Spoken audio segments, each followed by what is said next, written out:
Dicen que es bailarín. ¿Pero cómo? Si en Cuba hay muy buenos bailarines. Sí, pero hay algunos que los traen de fuera. ¿Hay algunos que los traen de fuera? ¡Ay, qué divino! Pues con razón. En el mundo del entretenimiento mexicano, hay comediantes exitosos. Y luego, hay fenómenos que terminan cambiando las reglas del juego. Porque mientras muchos actores buscan oportunidades dentro de la televisión, algunos pocos logran construir algo mucho más grande que un programa o un personaje. Y cuando se habla de construir un imperio dentro del entretenimiento latino, un nombre aparece inevitablemente.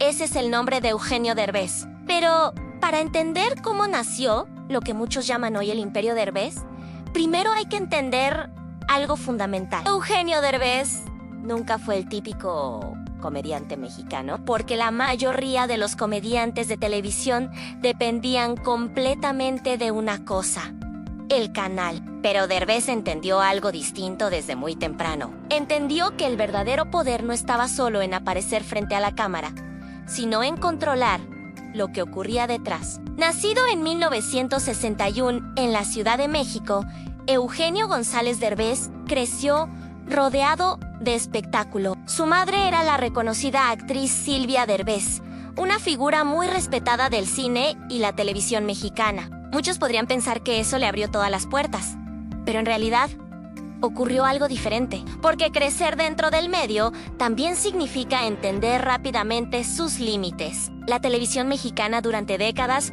tuvo un epicentro muy claro: Televisa. Y dentro de ese sistema, los actores normalmente tenían un papel muy específico: interpretar personajes, pero no necesariamente decidir el rumbo creativo de los programas. Eugenio Derbez decidió cambiar esa dinámica. Durante los años 90, empezó a construir algo que muy pocos actores hacían en ese momento: programas diseñados completamente alrededor de su propio estilo de humor. Así nacieron proyectos como Al Derecho y Al Derbez, y más tarde, De Vez en Cuando, espacios donde comenzaron a aparecer muchos de los personajes que después se volverían parte del imaginario colectivo mexicano. Pero hay uno en particular que terminó marcando a toda una generación: Ludovico Peluche. Cuando apareció la familia Peluche, el concepto parecía casi absurdo. Una familia completamente vestida, con ropa de peluche, viviendo situaciones exageradas, ridículas y profundamente satíricas. Sin embargo,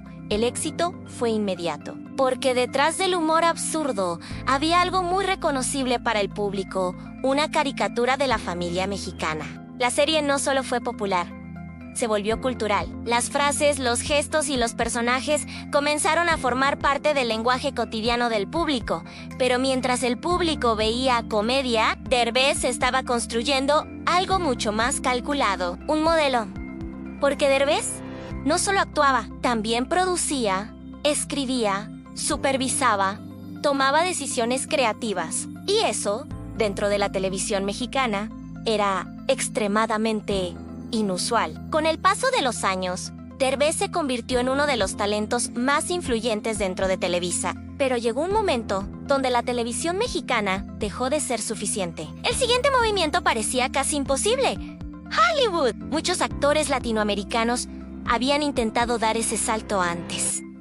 Muy pocos lo habían logrado. Y prácticamente ninguno lo había hecho desde la comedia mexicana. Sin embargo, en 2013 ocurrió algo que cambió completamente la conversación. Se estrenó la película No se aceptan devoluciones. Es tu hija. ¿Qué? ¿Y ahora? ¿Qué voy a hacer yo con una chamaca? La película fue escrita, dirigida, producida y protagonizada por Eugenio Derbez.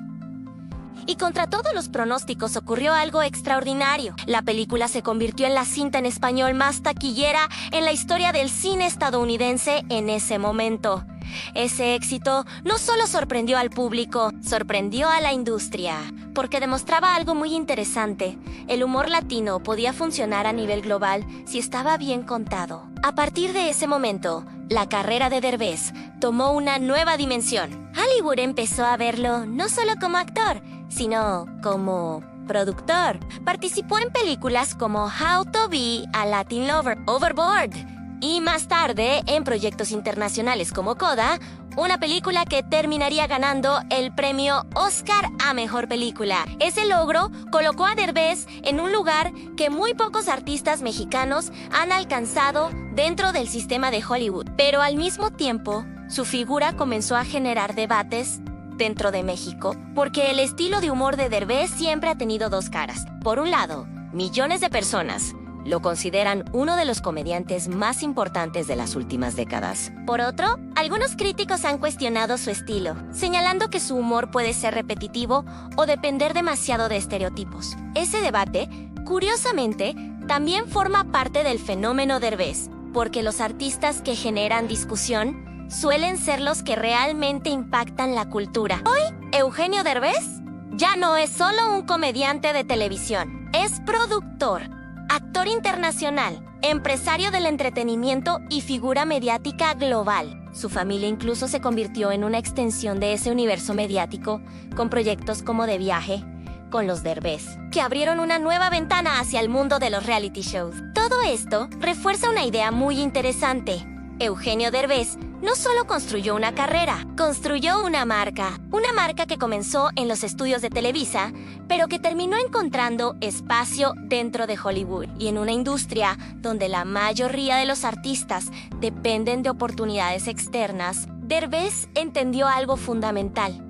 El verdadero poder en el entretenimiento está en crear tus propias oportunidades. Por eso, cuando se habla del fenómeno Derbez, no solo se habla de comedia, se habla de estrategia, de visión y de cómo un actor mexicano logró transformar un estilo de humor televisivo en una plataforma internacional. Porque al final, más allá de los personajes, las críticas o las polémicas, la verdadera historia de Eugenio Derbez es la historia de alguien que entendió el negocio del entretenimiento y aprendió a jugarlo a su favor. Y en un medio tan competitivo como este, eso, sin duda, también es una forma de imperio. Si te gusta este contenido, suscríbete. Así apoyas el canal para más de estas historias. ¡Ahijaditos! Regálenme un like. Y recuerden que quien se los contó fue la madrina del chisme.